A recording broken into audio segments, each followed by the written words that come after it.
Here at home, tenants at a Parkdale apartment building are kicking off a rent strike today, saying their property manager wants to hike their payments to a level they just can't afford.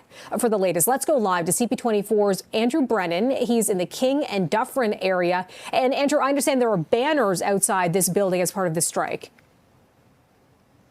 There are, and Melissa will show you those after beginning with telling people where we are. We're on Spencer Avenue, and by the way, this area in Parkdale and this particular landlord, by the way, have had some issues in the past with actual rent strikes happening. In 2017, by the way, that actually ended with that particular demand for the rent increase from Metcalf actually being lowered substantially. It was described as a win for tenants at the time by the organizing group for the Parkdale community. Joining me now, though, and you did mention, by the way, about those signs, right behind our new friend Fazal Mohammed, who lives in this building. Hello, sir. Hello. And it says no rent increases right behind him, among the many signs we will show you in the next few minutes. But Mr. Mohammed, how long have you been living in this building, sir? Since 10 years. And what's the experience been like for you? In the starting, when we move here, the management are cooperating with us a little bit. But now everything is going, is you need anything in your unit. For example, now is cold, and they are not providing proper heat. And also electricity, if you put a heater, so automatically they're gone. They have a very old system, the fuse system. Oh, it shorts a fuse? Yeah. So what I want to ask you then is the argument that Metcalf has said, and by the way, we have reached out to the company for comment and are waiting to see if we will get one. We have been asking today. I know you've been asking to try to meet with them for a while, but what they've said to the media thus far is that they want this increase to help pay for some of the building upgrades that you would be talking about. I don't see any upgrade here. Instead, just a little bit in a lobby. Otherwise, nothing. Yeah. So you think that they're talking about a retroactive rent increase for 2025 that amounts to over 5%. The recommended guidelines is roughly an increase of 2.5% to 3%, 3.2%, I believe. But that's a lot higher than that. What do you think about 5% increase or more for you? It's hard for us to pay, and we are agreed to pay 2.5. So we are paying that, and everything is in time, no problem.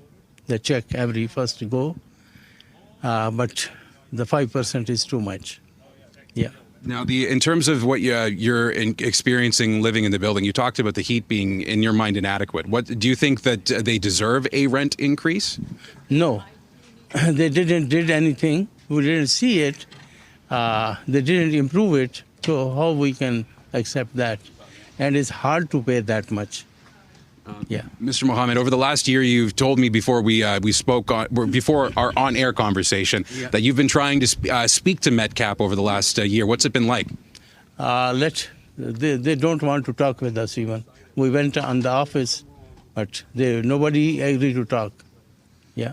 So if they were listening right now, or I know that there's some messages in the windows, particularly for the owner of Metcalf or the CEO, what would you say to him or to the company's representatives if they were here instead of me? They must come here and let meet the people and let solve the matter, negotiate, and give and take something. So they are not even agree to talk with us. So if that doesn't happen, will you be withholding your rent for the time being? Of course. From the 1st March, today, we are on rent strike. Yeah. Well, the last thing I want to ask you, sir, and if it's okay, I don't want to talk too much about your work, but you told me before that you finished a 12-hour shift where you work as a concierge for other people. Yeah. I'm assuming that the building is better. Is that building better taken care of than the one you live in? No. It's not? Not. Well, do you feel happier there? But if they're going to do something more, improve it, we are ready to stay here. But if it's like that, let's see. Mr. Mohammed, thank you very much for your time. Very welcome, sir. We'll see you inside, and thank you. As I said before, Melissa, we have reached out to Metcalf looking for comment. They have spoken, by the way, already to the Canadian press, and by they, I mean their property manager for this region. There are several regions that Metcalf operates in Canada. There's give or take 200 apartment buildings that I could count on or properties at least, that are on their website that are maintained by various people. And the property manager for this region has said that they're looking for a rent increase, particularly for a lot of the upgrades to the building that even some described by the people by people like Mr. Mohammed. So we will wait to see if they have more comment for us, or potentially willing for an interview. I did reach out for that with that request in mind as well. We'll send it back to you for now as we wait to hear more from residents and potentially from Metcalf, the landlord. Back to you. Okay, thanks for the update, Andrew. Appreciate it.